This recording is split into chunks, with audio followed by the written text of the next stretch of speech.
Bom dia, família! Bom dia! Bom dia, família! Bom dia! Bom dia para a família aí de casa também. Sejam bem-vindos a mais um estudo da Palavra de Deus, a mais um dia que nós nos achegamos à presença do nosso Deus eterno. Amém. Bom dia a todos daqui da escola. Bom dia! E bom dia a você que está em casa também. É um prazer recebê-lo aqui na nossa casa, na casa de Deus, para nós juntos estudarmos a Palavra de Deus. Bom dia, Benjamin. Bom dia, pai. Bom dia, escola. Bom dia! Bom dia para você que está em casa. Que Deus te dê, que Deus te acompanhe nesse dia e que Ele te dê um dia cheio de bênçãos. Amém? Amém. Vamos orar então nesse momento? Convidamos você também aí de casa, se puder, se ajoelhar para nós falar com o Pai do céu. Pai querido, nosso Deus Todo-Poderoso, muito obrigado, Senhor, por mais um dia que desponta, que mais um dia que nós possamos buscar a presença do Senhor. Nós oramos por nós aqui da escola e por todas as pessoas que nos assistem nesse momento, que as bênçãos do céu possam repousar sobre cada um deles e que o Senhor envie Teu Espírito Santo para nos dar entendimento da Tua Palavra, para que possamos crescer a cada dia e estarmos mais próximos do Senhor. Nós rogamos essas bênçãos e desde já agradecemos no nome de Jesus. Amém. Amém, Senhor. Amém. Que maravilha, né? Nós podemos ter um dia feliz na presença de Deus. E para que isso aconteça também, a felicidade de ser mais completa, temos que ter a palavra de Deus guardada no nosso coração, não é mesmo? Qual vai ser o verso de hoje, vem? Atos 20, do 28 ao 30. Então corre lá, pega a sua Bíblia, abre lá no livro de Atos, capítulo 20, de 28 ao 30. Vamos contar? Bem, conta aí. 1, 2, 3. Atos 20, do 28 ao 30. Olhai, pois, por vós e por todo o rebanho sobre que o Espírito Santo vos constituiu bispos, para apacentardes a igreja de Deus, que ele resgatou com o seu próprio sangue. Porque eu sei isto, que, depois da minha partida, entrarão no meio de vós lobos cruéis, que não pouparão o rebanho, e que de entre vós mesmos se levantarão homens que falarão coisas perversas, para atrair os discípulos após si. Atos 20, do 28 ao 30. Atos 20, do 28 ao 30. Olhai, pois, por vós e por todo o rebanho sobre que o Espírito Santo vos constituiu bispos, para apacentardes a igreja de Deus, que ele resgatou com seu próprio sangue.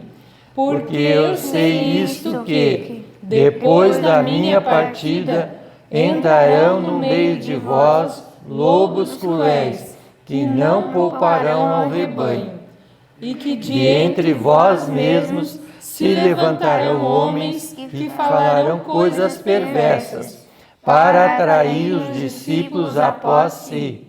Atos 20, do 28 ao 30. Atos 20, do 28 ao 30. Olhai, pois, por vós e por todo o rebanho sobre que o Espírito Santo vos constituiu bispos, para apacentardes a igreja de Deus, que ele resgatou com seu próprio sangue. Porque eu sei isto, que, depois da minha partida, entrarão no meio de vós lobos cruéis, que não pouparão ao rebanho, e que de entre vós mesmos se levantarão homens que falarão coisas perversas, para atrair os discípulos após si. Atos 20, do 28 ao 30. Amém. Louvado seja Deus. E que o Espírito Santo possa estar ao seu lado neste dia ao estudar a palavra, assim como nós também, né? E que ele possa nos encher, nos ensinar, nos moldar de acordo com a sua vontade. Que Deus seja louvado e que você possa ter um dia agradável na companhia de Deus. Amém. Um feliz dia. Muito bem, chegou o momento então de estudarmos a palavra juntas, não é isso? Ótima hora. Então, o que nós lemos hoje? Vamos aqui no nosso guia. Hoje nós estamos lendo Ezequiel, capítulo 26 e o capítulo 27 também. Lucas, capítulo 10 e lemos o capítulo 54 do Desejado de Todas as Nações, o Bom Samaritano. Que legal, né? A gente vai falar sobre uma história um tanto interessante. Vamos lá então começar por Ezequiel, no capítulo 26 e 27. O que você traz pra gente desse capítulo? Coisas muito interessantes. Vem uma profecia contra a cidade de Tiro. E o que eu achei muito interessante foi que o profeta Ezequiel estava 11 anos no cativeiro. Eu já fiz ano bíblico algumas vezes, mas não me atentei aos detalhes. Em alguns filmes e aqui na Escola dos Profetas eu estou aprendendo a me deter em todos os detalhes. O detalhe é que o profeta Ezequiel foi ao cativeiro e já fazia 11 anos que ele estava lá no cativeiro. E o Senhor falou com ele que viria uma... como fala mesmo? Uma lamentação, né? Uma profecia não muito boa contra Tiro. Por quê? Porque eles viram que Jerusalém caiu, né? Já fazia 11 anos que Jerusalém estava arrasada. E eles falaram, que bom que ela está arrasada, agora a riqueza é só para nós. Ela está assolada e agora nós vamos fazer tudo que nós pudermos para ser melhor, porque era a nossa rival, né? Agora não é mais. Imagina o posicionamento de Tiro, né? A cidade de Tiro era uma cidade comercial, era uma cidade muito rica, poderosa. E se você voltar um pouquinho na história, lá no tempo de Salomão, de Davi, você vai ver Tiro fazendo muito comércio ali com a região do povo de Israel. Então, a realidade é que a sentença que é lançada contra Tiro fica como uma advertência para as nações que viviam na época, dizendo assim, olha, não siga o caminho dele não, porque da maneira como ele andou, levou ele à destruição. Então fiquem atentos, mas também serve como advertência para nós. Eu vi isso também, professora. Um alerta aqui. O que você está falando contra os homens, as mulheres que Deus coloca na sua vida ou que estão na igreja, um cargo acima de você. Você fica julgando. Isso ele não fez certo. Isso estava errado, eu faria melhor. Se Deus colocou uma pessoa acima de você, que eu já vi nos vídeos de mãezinha, é porque eu não tinha capacidade. A pessoa tem melhor capacidade que eu. Eu tenho que chegar a um patamar que Deus precisa para eu subir os degraus, né? E eu queria destacar alguns pontos sobre a posição de Tiro que nunca devem acontecer na nossa vida. O primeiro, você já citou, que está lá no verso 2, quando ele celebrou a derrota de Jerusalém. Pessoas que celebram sobre a miséria de outras. Veja só, esse foi o posicionamento de Tiro que foi condenado por Deus, que foi julgado pelo Senhor, pesado na balança e achado em falta. Então a gente tem que ficar atento. Esse tipo de posicionamento de triunfalismo sobre alguém não provém do céu. Outra coisa que eu observei que Tiro cometia, que também Deus reprovou, cobiçar as coisas alheias. Tiro era uma cidade tão poderosa que queria o quê? Tudo para si. Era uma cidade que vivia em cima disso, de cobiçar, de ter mais poder, de ter mais ganho. E toda essa situação de Tiro foi como um aviso para as outras nações. E uma outra posição de Tiro que também fica como um alerta para nós, está no capítulo 27, no versinho 3. Diz que Tiro dizia assim, eu sou perfeita em formosura. Você lembra de quem? Não é à toa que no capítulo 28, Ezequiel vai usar Tiro como um símbolo de Satanás. Olha o tipo de posição, eu sou perfeita em formosura, né? A exaltação própria. E por isso Tiro foi abatida. A cidade de Tiro foi abatida, foi cercada por Nabucodonosor e mais para frente foi invadida pelo rei da Grécia, né? Mais para frente ela foi completamente destruída. Então nós vemos aqui Deus nos advertindo, nos ensinando que esse tipo de posição, que esse tipo de ação leva à destruição e nós devemos evitar. Não é isso? E é isso. E que era a cidade... o capítulo 27 todo escreve que era a cidade sonho de consumo, como dizemos hoje em dia, né? Sonho de consumo, mas a destruição veio rápida, sem aviso. O profeta avisou, mas eles não deram ouvidos e veio de repente sem que ninguém esperasse.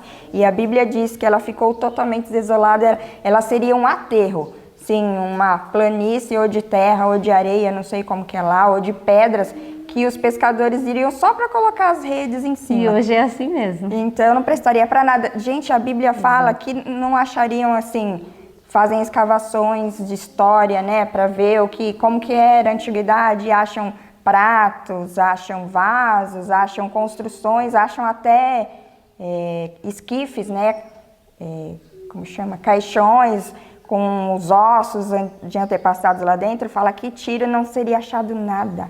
Até hoje, eu nunca procurei nada de história sobre Tiro, mas até hoje eu acho que ninguém nunca achou nada que levasse até Tiro, a não ser a Bíblia. Muito bem, quando a gente vai para Lucas capítulo 10, nós encontramos a informação sobre o centro do nosso estudo hoje, que é sobre o bom samaritano. Então, Jesus estava lá, diz que um homem se levanta e faz uma seguinte pergunta para Jesus. Olha que pergunta interessante. Diz que o verso 25 diz que um doutor da lei, né, um intérprete da lei, quer provar Jesus. Pensa nisso, a vida todinha Jesus sendo provado por aqueles fariseus, né? E aí ele quer provar Jesus e pergunta assim para ele: ô Jesus, que farei eu de bom aí, ó? Que farei para herdar a vida eterna?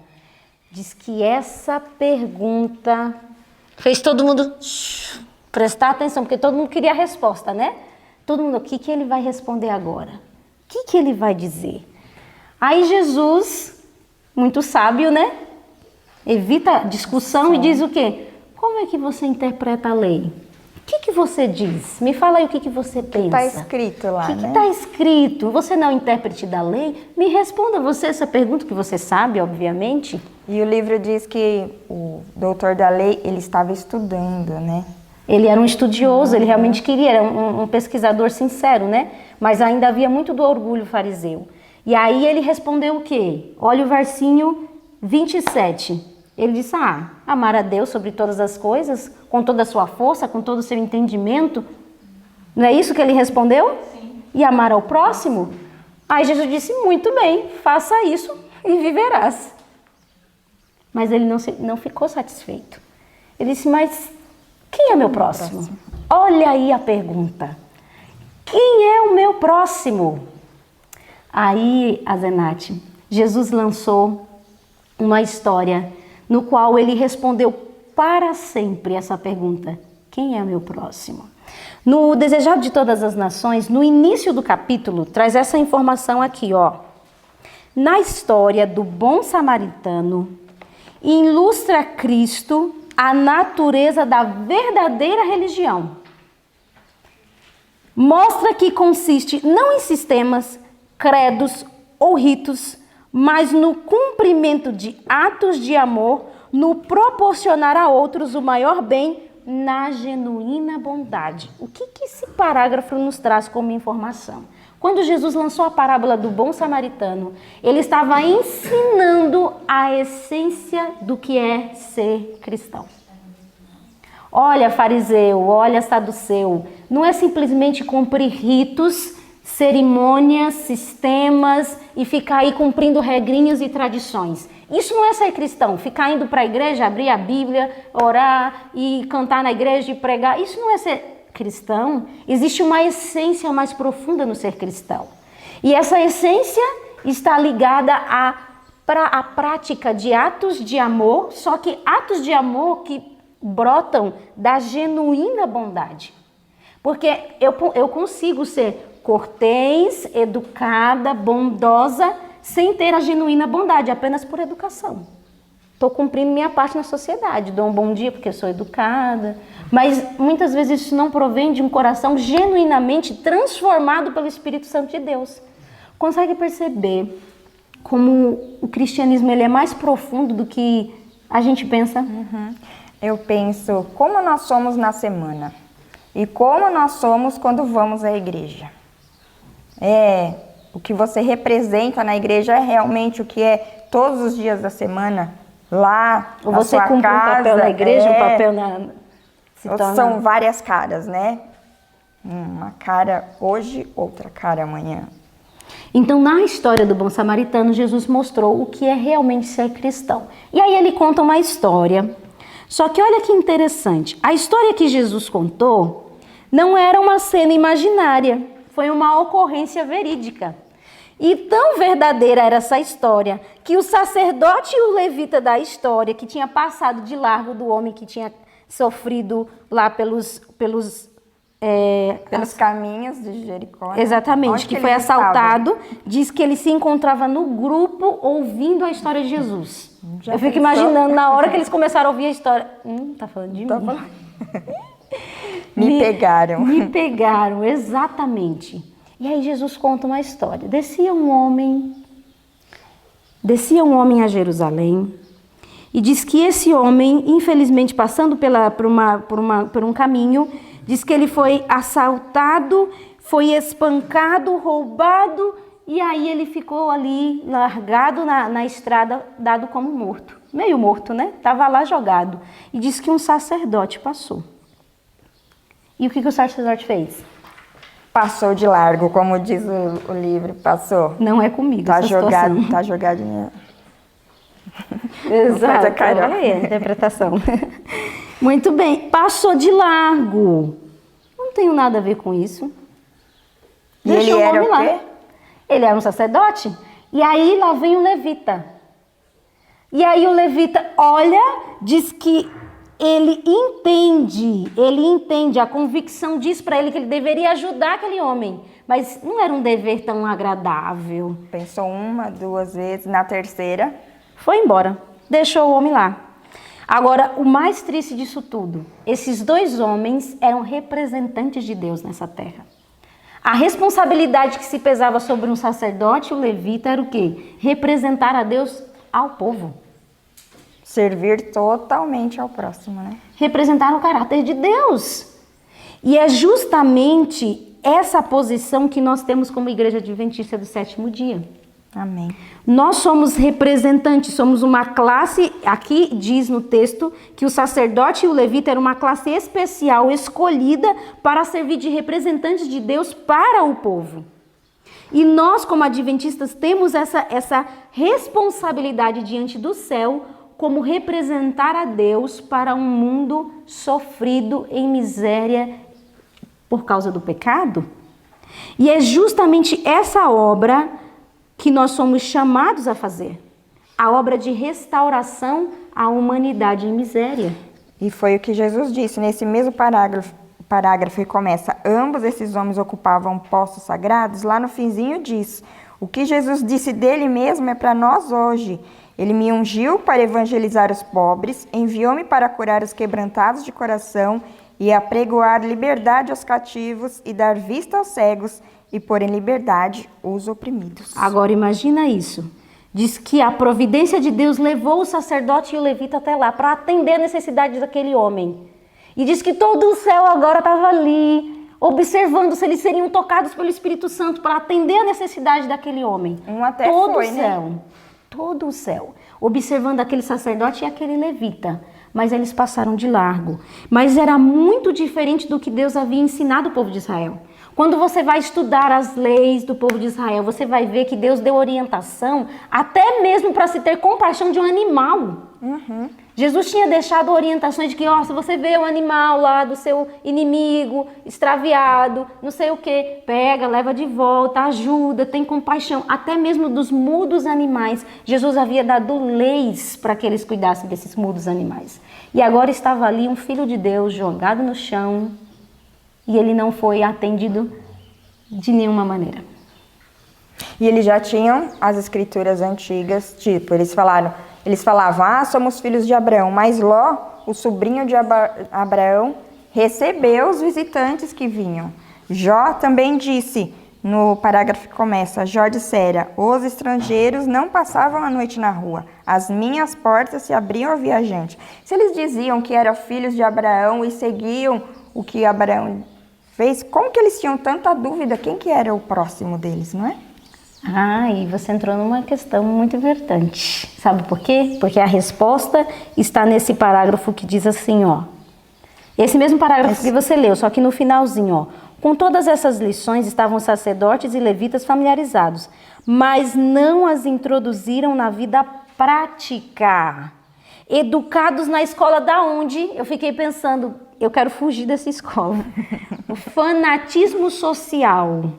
Haviam se tornado egoístas, estreitos e exclusivistas. Ao olharem para o homem ferido, não podiam dizer se pertenciam à sua nação.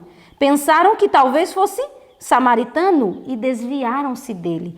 Olha isso aqui como é importante. Eles haviam se tornado egoístas, estreitos e exclusivistas. Nós temos que ter tanto cuidado com isso aqui. Porque às vezes a busca pela santidade faz isso. Tem pessoas que, pelo buscar a santidade, começam a se afastar. Então, você faz o errado, então eu vou ficar bem longe de você, porque eu quero fazer o certo e eu não quero nada com você. Mas isso não é ser cristão. Eu pensei agora também numa situação que eu moro em São Paulo, né? E em todo o Brasil conhece lá um lugar muito violento. Tipo, uma irmã nossa disse que no lugar que ela morava, quando morou lá em São Paulo, todo dia via gente morta, praticamente na porta dela.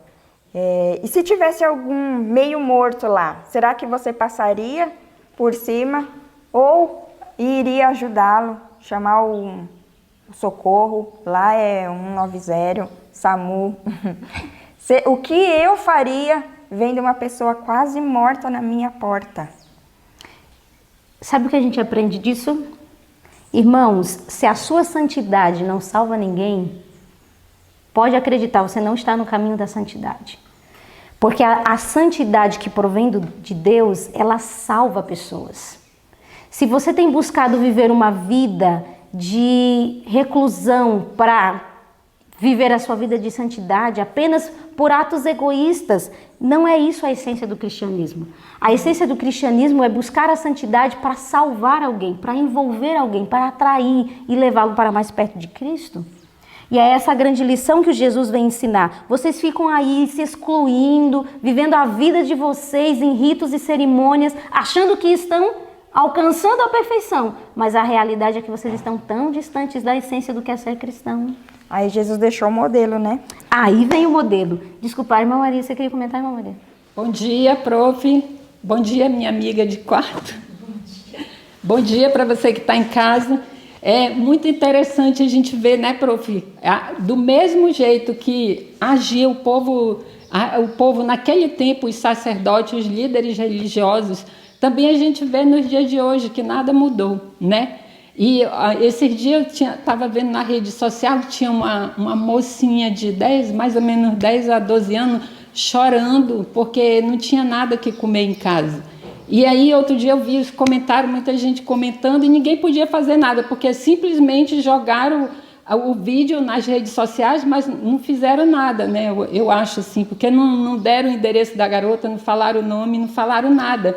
E aí, muita gente comentando, indignado, mas aí eu fiquei pensando, meu Deus, o que nós poderíamos fazer pelaquela jovem, né? E eu fiquei pensando, no momento que eu estou vivendo aqui, eu não posso fazer nada. A única coisa que eu posso fazer é orar. Mas, diante dessas situações, todos nós temos que agir, né?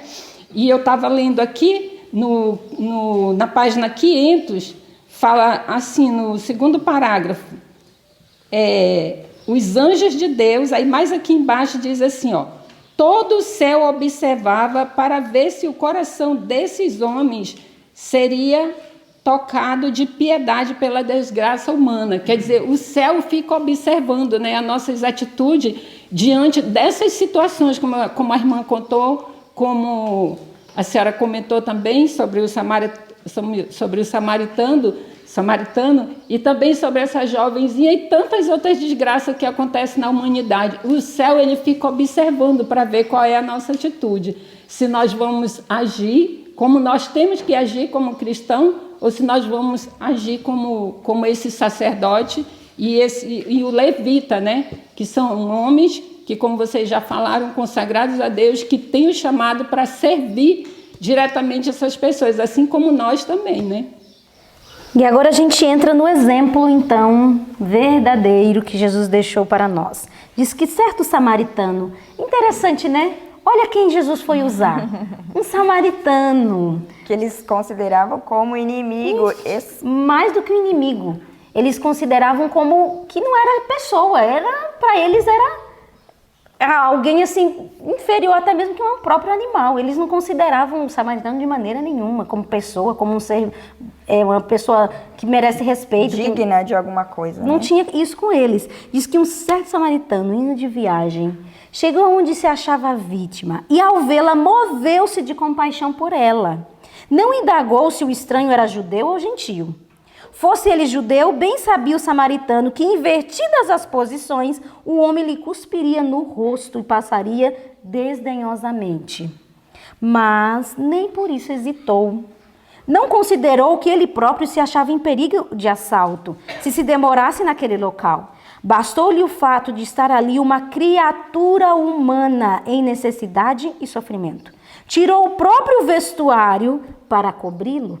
O óleo e o vinho, provisão para a sua viagem, empregou-os para a cura e refrigerar o ferido. Colocou em sua cavalgadura e pôs-se a caminho devagar, a passo brando, de modo que o estranho não fosse sacudido. Aumentando-se-lhe ainda os sofrimentos, conduziu-o a uma hospedaria, cuidou dele durante toda a noite, velando-o carinhosamente. Pela manhã, como o doente houvesse melhorado, o samaritano ousou seguir viagem. Antes de fazê-lo, porém, põe-lo sobre os cuidados do hospedeiro, pagou as despesas e deixou um depósito em seu favor. Não satisfeito com isso ainda, tomou providência para qualquer necessidade eventual, dizendo ao hospedeiro: cuida dele, e tudo o que demais gastares, eu te pagarei quando voltar. O que você acha dessa descrição? Forte. Bem forte. Extraordinária.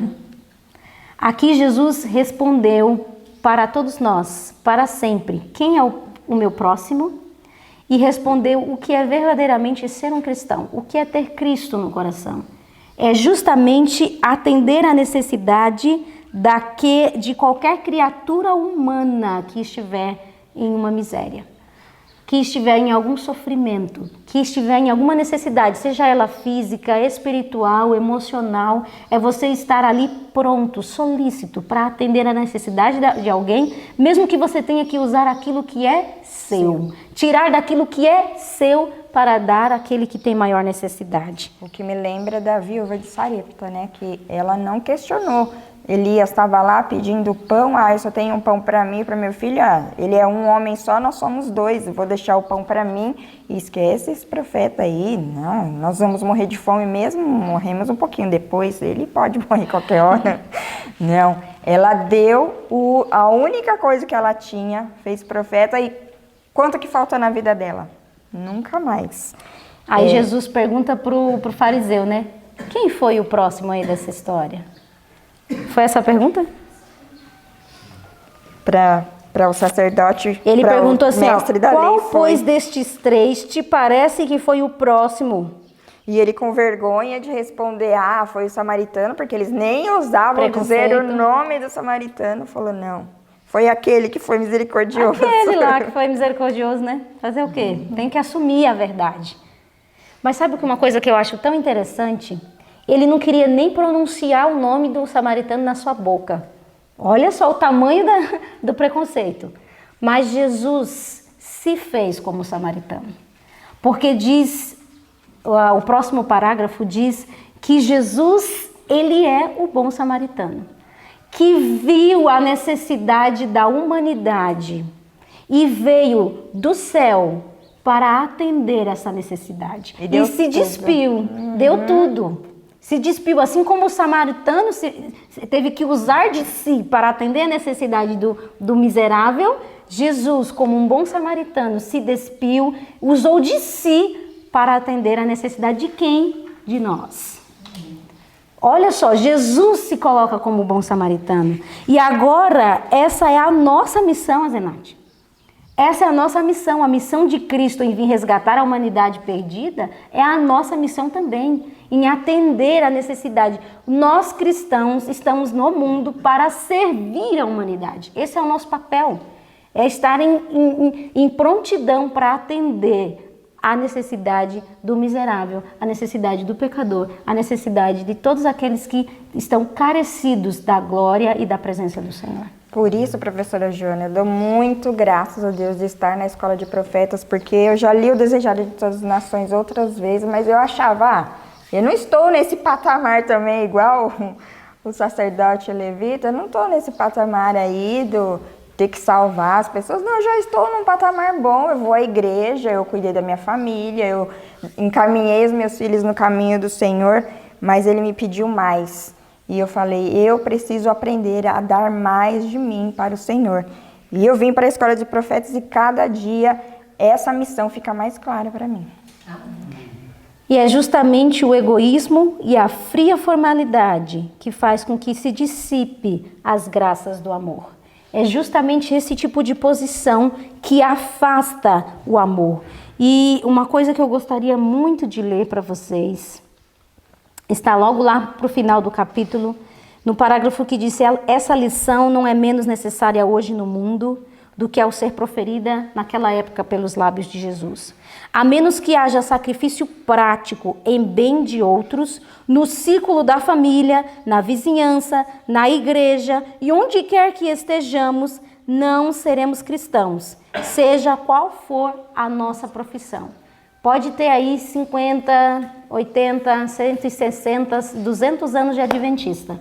Mas se toda essa sua vida não tem servido para ajudar alguém, para mostrar o amor de Deus através da sua vida, das boas obras que o Senhor Deus efetua através da sua vida, a sua profissão não tem valido de nada. É isso que o estudo de hoje nos ensina. E diz que o princípio da lei é esse: amar a Deus e amar ao próximo. E para todos que dizem que guardam a lei, precisam viver essa essência do amor. Se não vive, é porque não tem sido guardador da lei de Deus. É porque o livro fala que há pessoas que carecem de palavras de ânimo. Pode ser aí do lado da sua casa tem alguém passando por depressão, por desânimo total na vida, por doenças. Elas precisam de uma palavra de ânimo para se levantar. E é você que colocou Deus colocou você aí do lado, na sua família, na sua casa, para dar essa palavra de ânimo, porque Deus coloca a vida em nós para nós transmitirmos a outros. Então, para nós finalizarmos e fecharmos esse estudo, eu gostaria de finalizar com a seguinte frase que impactou muito meu coração, que diz assim, o Espírito manifestado para com nossos irmãos declara qual o nosso espírito para com Deus. A maneira como você trata o seu irmão revela muito do quanto Deus tem estado na sua vida. Isso é fato, isso é real. E às vezes é até triste, né? Às vezes é até doloroso, quando a gente para analisar e pensa, como eu preciso de Deus ainda? Como ainda estou tão necessitada de ser preenchida desse amor, de poder transbordar esse amor que é de origem celestial, não provém do coração humano. Porque no coração humano há frieza, há indiferença, há egoísmo. Somente um nascer do céu para fazer a gente amar nesse nível. Amar as pessoas sem se importar com a raça, com o dinheiro, com nada. Se importar simplesmente entendendo que ela é uma criatura humana em necessidade, filho de Deus. Que o Senhor Deus preencha o nosso coração com esse amor. Que o Senhor Deus coloque essa sementinha de origem celeste, faça ela crescer, nos ensinando a amar, nos ensinando a se importar verdadeiramente com aqueles que estão ao nosso redor. Amém. Senhor, diante da Tua face, queremos colocar, Senhor, as nossas vidas. E diante de tão grande amor e misericórdia que o Senhor mostrou na Tua palavra, que nosso coração se derrame, Senhor, para Ti, para que esse amor preencha a nossa vida e transborde para os outros também, Senhor. O nosso coração precisa estar limpo de todo egoísmo, de toda falsidade, de toda hipocrisia. Então, Senhor, venha nos limpar com Teu Santo Espírito, para que esse dia, Senhor, seja repleto de luz e amor que vem do céu. Obrigado pelas palavras, Senhor. Obrigado por nossa vida. Obrigada pelo dia. E que o Senhor faça de nós servos teus para os nossos irmãos, para os nossos semelhantes, para o nosso próximo, em nome de Jesus. Amém.